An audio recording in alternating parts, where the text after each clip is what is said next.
GST portal पर कभी-कभी ऐसी उलझनें सामने आती हैं जिनके बारे में सोचकर ही हैरानी होती है। आज हम एक ऐसी ही पहेली की बात करने वाले हैं। एक ऐसा जाल जिसमें अक्सर वो टैक्स पेयर्स फंस जाते हैं जो ईमानदारी से अपना काम कर रहे होते हैं। जी हाँ, सही काम करने पर भी एक जाल। चलिए समझते हैं कि ये क्या है और इससे कैसे बचा जाए। सोचिए किसी पर एक विवादित टैक्स की देनदारी आई। उन्होंने सोचा कि चलो अभी तो ये रकम भर देते हैं, बाद में इसे कानून के हिसाब से चुनौती देंगे, अपील फाइल करेंगे। उन्होंने अपनी तरफ से सही काम किया, पैसे जमा कर दिए। लेकिन जब वो अपील फाइल करने के लिए जीएसटी पोर्टल पर गए तो सिस्टम ने उन्हें रोक दिया। पोर्टल कह रहा है नहीं, आप अपील फाइल नहीं कर सकते। है ना अजीब बात। सही कदम उठाने के बाद भी रास्ता बंद हो गया। तो इसी को कहते हैं नील डिमांड का जाल। अब सवाल उठता है कि ये है क्या और ये बनता कैसे है। देखिए, इसकी शुरुआत होती है शो कॉज नोटिस यानी एससीएन स्टेज से। जब किसी टैक्स पेयर को नोटिस मिलता है और वो विवादित रकम का भुगतान उसी स्टेज पर कर देते हैं, तब इस जाल की नींव रखी जाती है। तो होता क्या है, कोई टैक्स पेयर जैसा मैंने बताया एससीएन स्टेज पर ही पेमेंट कर देता है। अब जीएसटी का जो सिस्टम है वो इसे कैसे देखता है? सिस्टम को लगता है कि पेमेंट हो गया मतलब मामला खत्म, तो वो जो फाइनल ऑर्डर बनाता है उसमें डिमांड को कर देता है निल यानी कि शून्य। और फिर जब वही टैक्स पेयर बाद में अपील करने जाता है तो पोर्टल कहता है कि जब कोई डिमांड ही नहीं है तो अपील कैसी, और बस आवेदन ब्लॉक हो जाता है। अब मन में ये सवाल जरूर आ रहा होगा कि भाई पोर्टल ऐसा करता क्यों है? क्या ये कोई टेक्निकल ग्लिच है, कोई खराबी है? तो जवाब है नहीं।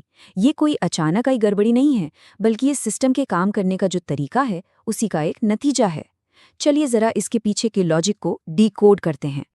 देखिए, इस पूरी कहानी का सेंटर पॉइंट है डिमांड एंड कलेक्शन रजिस्टर, जिसे डीसीआर भी कहते हैं। इसको आप जीएसटी पोर्टल का एक डिजिटल बही खाता समझ सकते हैं।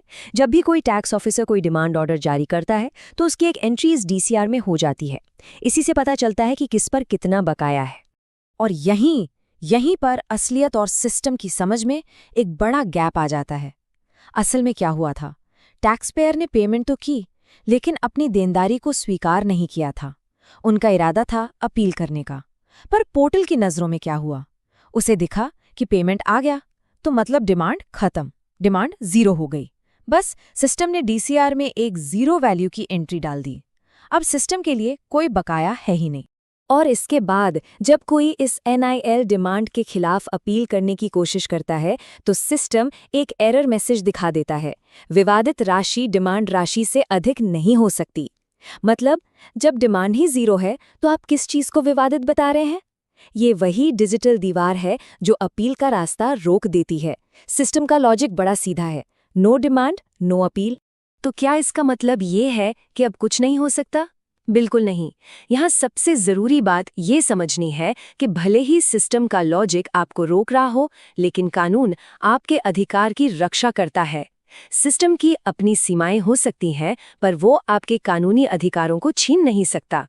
और ये बात मैं हवा में नहीं कह रहा, इसका आधार है ऑफिशियल सर्कुलर। सर्कुलर में साफ साफ लिखा है कि अगर एससीएन स्टेज पर कोई भुगतान किया जाता है बिना देनदारी को साफ तौर पर स्वीकार किए, तो उसे डिमांड की स्वीकृति नहीं माना जा सकता। ये एक बहुत ही महत्वपूर्ण बात है। इसका सीधा सीधा मतलब ये है कि अपील करने का जो वैधानिक अधिकार है वो पूरी तरह से सुरक्षित है। सीजीएसटी एक्ट का सेक्शन 107 ये अधिकार देता है। तो भले ही पोर्टल का ऑटोमेटेड सिस्टम कुछ भी कहे, ये बात हमेशा याद रखनी चाहिए कि कानून जो है वो सिस्टम से ऊपर है। ठीक है, तो अब तक हम समस्या समझ चुके हैं और ये भी जान गए हैं कि हमारा अधिकार क्या है। तो अगला बड़ा सवाल ये है कि इस सिचुएशन से बाहर कैसे निकलें, इसका समाधान क्या है। चलिए अब उस पर बात करते हैं। रास्ता बिल्कुल सीधा है और इसके 3 स्टेप्स हैं। सबसे पहला काम उसी एडजुडिकेटिंग अथॉरिटी से संपर्क करना है, मतलब जिस ऑफिसर ने वो ऑर्डर जारी किया था। दूसरा स्टेप, जीएसटी पोर्टल पर जाकर एक रेक्टिफिकेशन रिक्वेस्ट यानी सुधार के लिए अनुरोध फाइल करना है। और तीसरा, जब अथॉरिटी उस ऑर्डर को ठीक करके सही डिमांड वाला एक नया आदेश जारी कर दे, तब उस नए ऑर्डर के खिलाफ अपील फाइल करनी है। तो ये जो रेक्टिफिकेशन रिक्वेस्ट है, इसका मकसद बहुत सिंपल है। इसका लक्ष्य है सिस्टम के रिकॉर्ड को असलियत के साथ मैच कराना।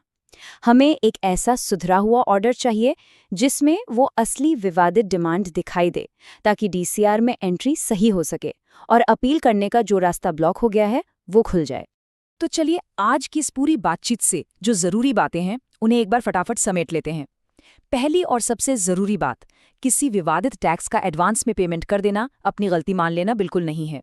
दूसरी बात, पोर्टल पर दिखने वाला निल डिमांड ऑर्डर अपील करने के अधिकार को गलत तरीके से ब्लॉक कर सकता है। तीसरी, सिस्टम की इस ऑटोमेटेड लॉजिक को एक मैनुअल रेक्टिफिकेशन रिक्वेस्ट से ठीक किया जा सकता है।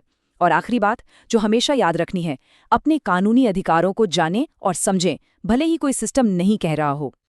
और अंत में एक सवाल छोड़कर जा रहा हूं जिस पर सोचने की जरूरत है। जब भी कोई ऑटोमेटेड सिस्टम हमारे रास्ते में कोई रुकावट खड़ी करता है, तो कितनी बार ऐसा होता है कि उसका हल उस सिस्टम के तयशुदा दायरे से बाहर निकलकर एक मैनुअल तरीके से ही मिलता है। ये सवाल सिर्फ जीएसटी पोर्टल का नहीं है, बल्कि हर उस डिजिटल सिस्टम का है जिसका हम आज अपनी जिंदगी में इस्तेमाल करते हैं।